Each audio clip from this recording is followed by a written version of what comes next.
Hi, this is Dan Devlin for the Detective Dan Devlin Show, Honorable People, Honorable Nation. I hope everyone is having a great day.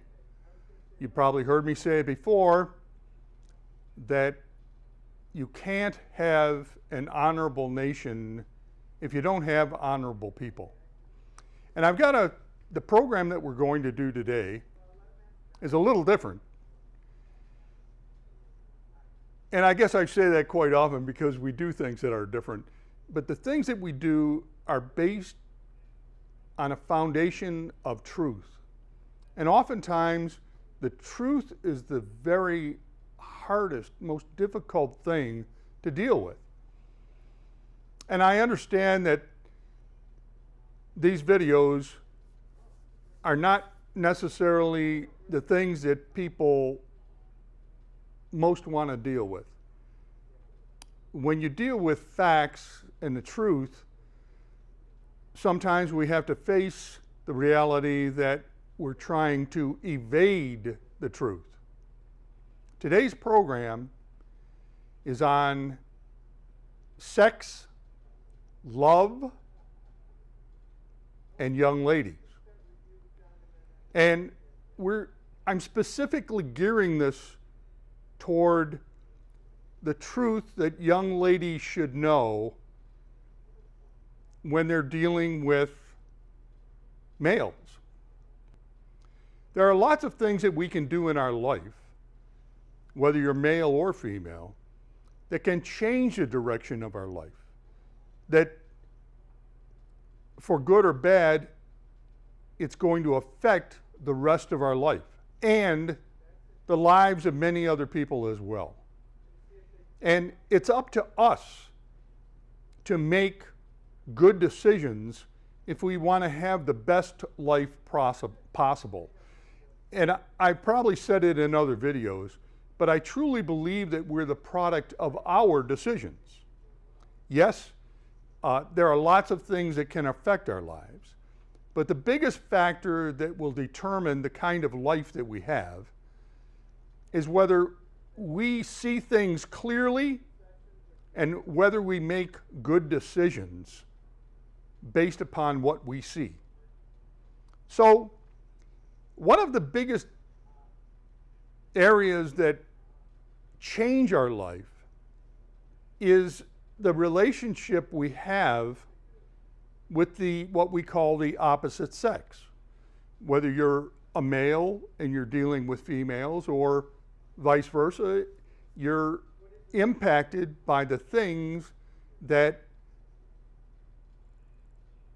people of the other gender, the other sex, if you will, how they affect our lives. This is very complicated in that probably most of us would agree, even though we're older, it's hard to understand from, if you're a male, from a female point of view. And it's hard for females to understand from the male point of view. But I'm going to try to address some of that and straighten some of that out for the purpose of giving you the best information so you can make the best decision and you can have the best life possible. You probably heard me say, if you've been watching, that so many of the things we do affect many other people. I wrote a song titled Think, and it talks about think about your mother and your father, think about your sister and your brother, think about your aunts and uncles too. Think about your friends and all their family, think about everything they can be if you don't create big problems in so many people's lives. And the song goes on from there. And I suppose I'll give you some of the rest of it. It says, you can do just as you want to. You always get to choose right or wrong. But when you do, there's something that you ought to know. You always take many others right along. And it's true. The decisions that we make not only affect us, but they affect many people who we claim to love. And oftentimes, it affects them adversely. So it's up to us to think about what we're doing, and not only how it affects us, but other people as well. We really need to maintain control of our life and the things that we do if we want to have a better life. I don't know the age of the people who will be watching this program, so I'm going to try to be as delicate and respectful as possible. But we all should know from an early age that boys and girls are different. And they're different for a reason. And I'm going to assume here for a minute that parents will not be showing this to very young children. But children who are of an age that they understand the differences between, boys and girls. I'm going to leave it to you, parents, to explain, and I hope you'll have the courage and the respect for your children to do this, to explain at a relatively early age this whole thing about sex, how men and women, boys and girls, when they're young, can come together, and when they're of an age where they've reached what we call sexual maturity, there is a time in our lives where nature and God, if you think along those lines, which I do, has created us to help create new human beings. And this is called a sex drive. It's a part of human beings because the end result is that most of us are here in order to make sure that whatever species it is, if you're a fox or if you're a wolf or if you're a fish, the idea of existence is to duplicate ourselves, to make sure that there are generations that follow us, because whether we like it or not, we're not going to be here forever. And we live, and there's a time when we will pass away. When we're young, we don't give much thought to that. As you advance in years, because it becomes closer normally, we might give it a little more consideration. But we never know when that time is going to come.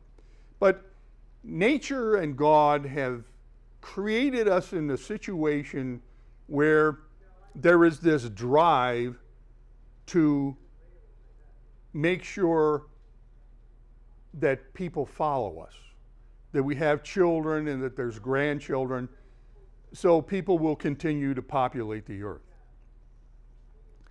Children are a wonderful thing. I would love to make sure that people all over the world could appreciate children the way I believe they should be appreciated. But that's not always the case.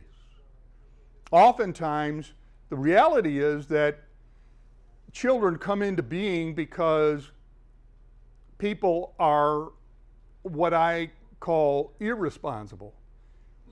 They're not engaged in a relationship, a long-term relationship, a committed relationship. We call it marriage. And marriages used to be for both those individuals' lives. When I was young and growing up, it was very unusual to see anyone who was divorced. And now, it seems as though the vast majority of people are divorced. And so that means they've started a family, they've married someone, and maybe they have children, which requires them having sex in order to have those children. And then for some reason they fall out of love, so I'm told, and as a result, they meet someone else and they tell their family goodbye. And this is hard for me to talk about because it's hard for me to understand. I believe in commitments. And I believe when you make a commitment to another individual to love and stand by them for the rest of their life, and it used to be in sickness and health, richer or poorer, and it's going on, and depending upon where you got married, you may have even created your own vows.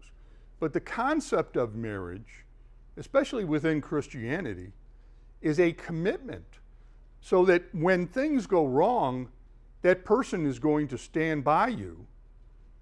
And even through tough times, even when you're arguing, you understand that there will be bad times in your life. But you face things together and you do what we would call weather that storm. And then you go on and you find the good things in people. You understand that, yes, we can do things that are wrong. It would be great if we were always on our best behavior, but that isn't always the case. You know, sometimes husbands or wives are taken astray, they're infatuated with another individual, and they think, oh, gee, maybe I should get a divorce. You should think twice. Because those people, especially if they're children, you have an obligation to them. Well, this is part of the obligation that I think that we have, and that is to be honest with young people and tell them how when they start to develop these feelings and they want to explore the sexuality of someone else, that's a very complicated and life-changing decision. There are reasons that not so long ago, young people had to have what we call a chaperone, someone who would be with them if they were with someone from the opposite sex. Why? Because adults know that this urge to explore sexuality exists in all of us, or virtually all of us. And it's very easy for it to get out of control. And so young ladies in particular, I want you to know about young men. There are young men who could be great young men. They could do great things. They might even belong to your church. You know that they care about others. You know that they care about you. But when you become physically close with a male, and I'm talking to you women in particular, you young ladies in particular, you start in motion a freight train.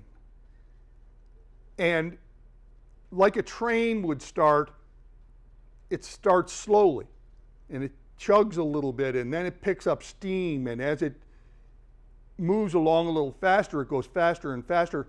If you try to stop that train once it has picked up speed, you can't stop it very easily.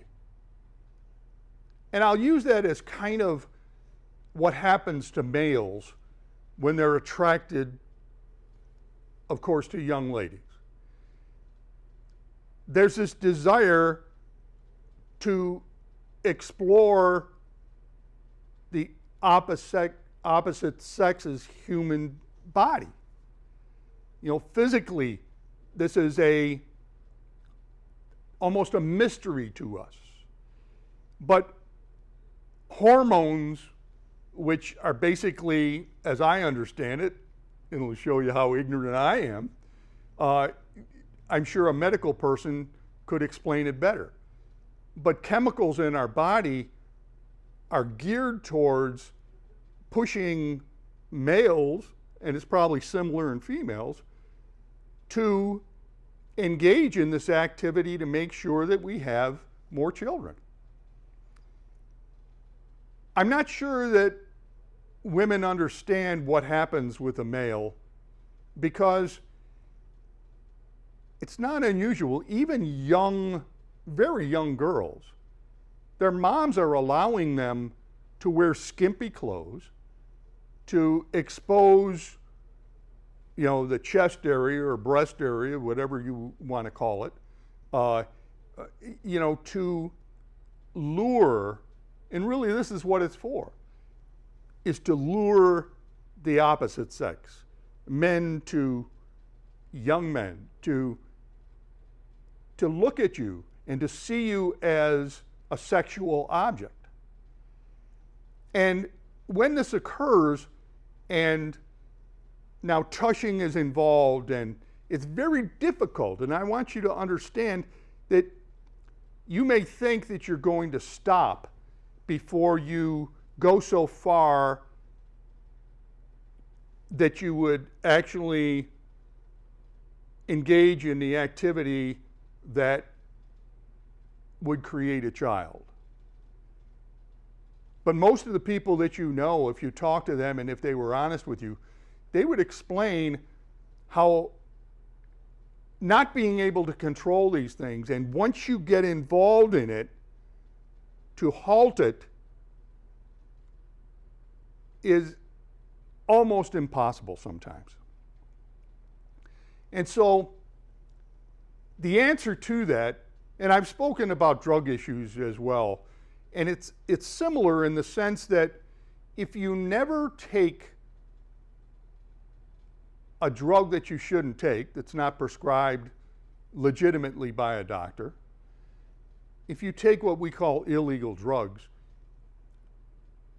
chances are you could very well wind up being addicted and having those drugs control your life. Sex isn't much different in that once you get this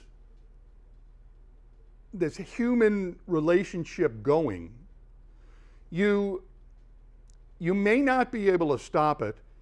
And once you engage in activity that's that intimate, that's that close, even if you think you love someone at an early age, once you do that, at least on the male's part, that's kind of expected on a regular basis. And you become a young person who loses a lot of their youth and the things that you could normally deal with, because now you're engaged in this sexual relationship. And oftentimes, here again, you would like to think that someone loves you. And people will often say that, well, I thought he loved me. Men will say, and boys will say almost anything and almost do anything to be able to get young girls in a position where they can fully have sex with them. Maybe that's a flaw in our humanness. Maybe it's a flaw in our character, but it's reality. And if young ladies, you tempt that, you encourage it, and I would suggest you be wise. Make sure that you have a parent. Invite this young man over to your house. Make sure that there are adults around. Don't put yourself in a position where you're isolated, and now if things go further than you want, you may have to physically fight off this young man, even though you may actually love him. And that issue of love is often used in order to get young women to go along with what these young men want. And to be fair to the young men, it is very difficult where everywhere you turn, when these hormones are raging in your body and it's saying you're of an age that can now have sex, for you to continually be bombarded with images of young women in their short skirts or their dresses that are cut down or their t-shirts or whatever it is, it doesn't take much, I could tell you, for young men to be what we call turned on, and it's difficult to turn that off. But because you are the product of your decisions, I want you to realize that you share part of that responsibility when you provoke, you encourage that young man to accelerate in that level of thoughts about sexual behavior with you. And the problem is that you might think that, well, you know, I love him. But I can tell you the vast majority of times, even when you think, well, we're going to get married someday, it would be inconvenient for you to have a child at an early age or before you have a real commitment. And then either have to raise that child on your own or be tied to this male all your life one way or another. Even if you get married, you always wonder, would he have married me anyway? There are so many problems associated with it. And then if you have this kind of relationship, and if it then extends to someone else, or even just with that one person, when you finally find someone who you love, who you're going to marry, are you going to tell them that you've had these relationships and tell them about the things that you've done? Or are you going to do what many women do, is they claim, oh, they've never had sexual relations with anyone? And you will know that you have become a liar, and you're going to have to maintain that perhaps for the rest of your life. That does something to our self-image. It can crush us as a human being. It can cause you to be drug addicted or an alcoholic, to abandon your family because you can't even live with yourself, because you know you can't even be honest with someone. One of the best things about marriage is to be able to be open and honest with someone and share your life with them. And it is possible that you could tell the man in your life who now you want to marry, gee, yes, I have been with one man or two men, or nowadays some cases it's 3 or 4 or more, because it's become a toy, because they've taken the consequences away. Years ago, if you engaged in that relationship and you were going to you do what's necessary and you have a child, you knew that you were going to have that child. And most likely you were going to marry the young man involved, and that was going to be your life. But today, young men and young women have an option, a very bad option, of saying, we don't want that child. This is your flesh and blood. This is your, you should have heard me talk about it by now, your posterity, who's named in the Constitution to be treated as you. The same as you, having the same rights. But this young individual in the womb is now treated as an object, and oftentimes young women, and I have women now, 40, 50 years old, telling me about the torment that they go through, knowing that at an early age they had an abortion or a couple of abortions. I have men tell me the same thing.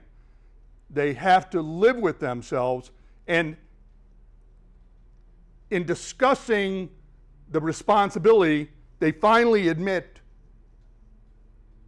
and they believe, and I believe it's correct, that they would have to call themselves murderers. The most difficult thing we have as human beings is to be honest with ourselves. And I'm giving you this information because I don't want you to have to face that. I want you to understand that self-control and responsibility, controlling the situation so things that you don't want to have happen don't happen. It is within your control. And young ladies, you know, men do love you. They also love sex for the sake of having sex. And so, because we know, and I'm telling you personally from my life experience, that men will say virtually anything or do anything. Men have killed the spouses of women simply to have sex with those women. In the animal world, that's not an unusual thing. But this is how powerful this drive is. So I have to wrap up here. In fact, I'm going too long and we'll probably have to cut something out here. But I want you to know, and we'll try to cover this again, perhaps in a little more detail, but I want you to maintain control of your life. I want you to understand that you will live with these consequences. Yes, you can get rid of a child in the womb, at least at this point. If I have anything to say about it, it won't be very long and that won't be available to you unless you do it illegally. But regardless of whether it's considered legal or not, it is something that you will be forced to live with for the rest of your life. You can maintain control. Do not tempt these young men. Make them understand that you have a moral principle that when you get a commitment for marriage, and that is for the rest of your life, then that's when you'll give yourself to a young man. You can do it, people do it all over the world. But in American society, we've made it a game. I want you to know that those games have serious consequences. I say this because I truly love people. And we have an obligation to be truthful with them. And this program is called Honorable People, Honorable Nation, because I want us to be honorable people, and we have an obligation to help you see the truth. God bless you all. I hope this has been an interest to you, and you show it to whomever you believe should see it. And I hope it's taken as it's meant, is to help us all be better human beings. God bless you all, and I hope you all have a very, very great day and a very good, responsible life.